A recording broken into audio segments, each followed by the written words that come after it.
যতই ঘনিয়ে আসছে জাতীয় নির্বাচনের সময়সীমা, ততই উত্তপ্ত হচ্ছে রাজনীতির মাঠ। ফ্যাসিস্ট সরকার বিদায়ের পর সবাই ধরেই নিয়েছিল এবার ক্ষমতার মসনদে বসবে বিএনপি। কিন্তু ক্ষমতা এত সহজ নয়, তা হাড়ে হাড়ে বুঝিয়ে দিচ্ছে জামায়াত এনসিপি। তাদের নেতৃত্বে 4 দফা দাবিতে যুগপৎ কর্মসূচিতে মাঠে নামছে 8 রাজনৈতিক দল, যা বিএনপির জন্য অশনি সংকেত। সম্প্রতি ডাকসু নির্বাচনে ছাত্র শিবিরের ভূমিদশ বিজয়ে নতুন করে ভাবনায় ফেলে দিয়েছে বিএনপিকে। এবার একজোট হয়ে 8 দলের মাঠে নামার কর্মসূচি কঠিন চ্যালেঞ্জের মুখোমুখি হতে হবে দলটিকে। জানা গেছে, পিআর পদ্ধতিতে জাতীয় সংসদ নির্বাচন অনুষ্ঠান নির্বাচনের জন্য লেভেল প্লেইং ফিল্ড তৈরি করা, ফ্যাসিবাদের দোসর জাতীয় পার্টি ও 14 দলকে নিষিদ্ধ করার দাবিতে মাঠে নামছে দলগুলো।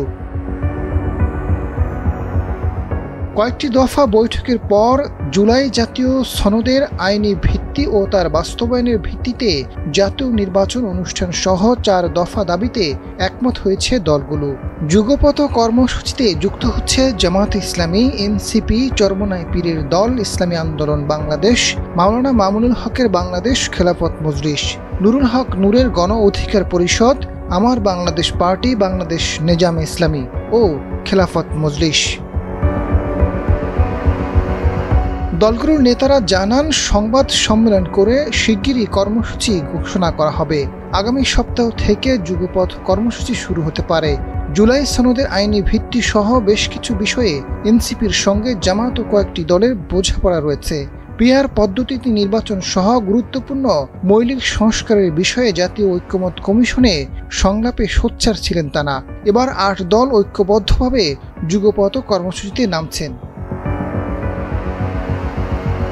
নেতারা আরও জানান, প্রধান উপদেষ্টার ঘোষিত ফেব্রুয়ারি মাসের প্রথমার্ধে নির্বাচন চান তারা। জুলাই সনদের ভিত্তিতেই সেই নির্বাচন চান। পিআর নিয়ে 8 দলের মধ্যে মতভিন্নতা আছে। কেউ সংসদের নিম্ন ও উচ্চ 2 কক্ষেই পিআর চান, আবার কোনো দল শুধু উচ্চ কক্ষে পিআরের পক্ষে। ফলে পিআর দাবি যার যার মতো করে উপস্থাপন করা হবে। তবে জাতীয় পার্টির কার্যক্রম নিষিদ্ধের বিষয়ে 8টি দলের নেতারা একমত হয়েছেন। একই সঙ্গে ফ্যাসিবাদের দোসর 14 দলীয় জোটের দলগুলোর কার্যক্রমও নিষিদ্ধ চান। আজাদ ফারুক, ডেস্ক রিপোর্ট, সময়ের আলো।